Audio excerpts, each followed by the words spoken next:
সাবেক খাদ্যমন্ত্রী কামরুল ইসলামকে আদালতে নেওয়া হয়েছে এবং ৮ দিনের রিমান্ড চেয়েছে পুলিশ। সে বিষয়ে নানা খবর নিযুক্ত হচ্ছেন সহকর্মী নিবিড় সাহা। নিবিড়, কামরুল ইসলামের রিমান্ডের পর আইনজীবীরা কি বলছেন এবং একই সাথে আজকেই কাউকে আদালতে নিয়ে আসা হবে কিনা?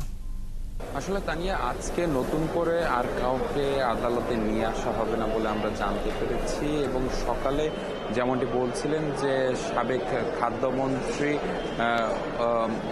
অ্যাডভোকেট কামরুল ইসলামকে নিয়ে আসা হয় আদালতে এবং তাকে খুব সকাল করে নিয়ে আসা হয়েছে। আমরা কথা বলে যেমনটি জানতে পেরেছি যে তাকে সকাল 8:45টার দিকে কিন্তু আদালতে নিয়ে আসা হয় এবং তোলা হয়। এরপর আমরা দেখেছি যে আসলে তার যে রিমান্ড শুনানি সেটি আসলে হয়। তাকে জানিয়ে রাখি, তাকে নিউ মার্কেট থানার একটি হত্যা মামলায়, যেটি ওয়াদুদ হত্যা মামলা, বৈষম্য বিরোধী ছাত্র আন্দোলনে চলাকালে এই ওয়াদুদ হত্যাকাণ্ড ঘটে এবং সেই মামলায় কিন্তু আসলে এই গতকাল রাতে উত্তরা থেকে গ্রেপ্তার সাবেক এই মন্ত্রীকে এবং ঢাকা ২ আসনের সংসদ সদস্য অ্যাডভোকেট কামরুল ইসলামকে গ্রেপ্তার করে গোয়েন্দা পুলিশ এবং এরপর আমরা দেখেছি যে আজকে তাকে আদালতে আনার পর কিন্তু সে মামলায় 10 দিনের রিমান্ড চায় পুলিশ এবং রাষ্ট্রপক্ষ এবং আসামি পক্ষে দুই পক্ষের শুনানি শেষে আদালত তার 8 দিনের রিমান্ড মঞ্জুর করেন এবং আমরা তখন ছিলাম এজলাসে এবং দেখেছি যে আসলে দুই পক্ষের শুনানির মাঝেই কিন্তু আসলে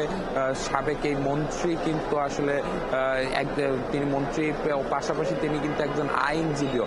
তিনি কিন্তু তার আইনজীবী পরিচয় উল্লেখ করে আদালতের এজলাসে কিন্তু বলেছেন যে আসলে তার যে জুনিয়র আইনজীবীরা রয়েছেন তারা কিন্তু যে শুনানি করেছেন, তিনি কিন্তু এক প্রকার বলা যায় যে তাদের ওপর, রাষ্ট্রপক্ষের ওপর কিন্তু ক্ষোভ প্রকাশ করেছেন। কেননা রাষ্ট্রপক্ষের আইনজীবীরা কিন্তু এই যে অ্যাডভোকেট কামরুল ইসলাম ক্ষমতায় থাকাকালীন সময়ে তিনি যেভাবে তার এলাকা দাপিয়ে বেরিয়েছেন, পাশাপাশি বৈষম্য বিরোধী ছাত্র আন্দোলন দমাতে তার যে ভূমিকা ছিল সেই ভূমিকাগুলো কিন্তু আসলে তুলে ধরেন রাষ্ট্রপক্ষের আইনজীবীরা। তো এই কারণে কিন্তু আমরা দেখেছি যে অ্যাডভোকেট কামরুল ইসলাম তিনি কিন্তু আসলে এক প্রকার ক্ষোভ প্রকাশ করেন আদালতে।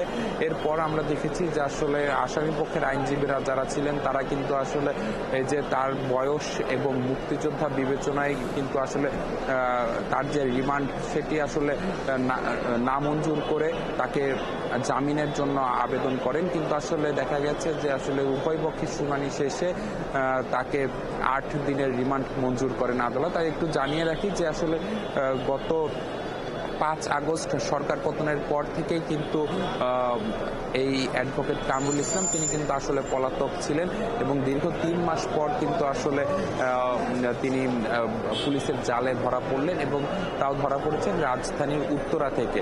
তো সবকিছু মিলিয়ে যদি বলা যায় যে আসলে সকাল খুব ভোর করেই কিন্তু আসলে তাকে আদালতে নিয়ে আসা হয় এবং রিমান্ড শুনানি শেষে কিন্তু তাকে বেশ কিছুক্ষণ আগে আদালত থেকে নিয়ে যাওয়া হয়েছে। তানিয়া, অসংখ্য ধন্যবাদ। এই বিষয়ে আপনার মাধ্যমে আমরা আদালত প্রাঙ্গণের নানা খবরাখবর জানছিলাম।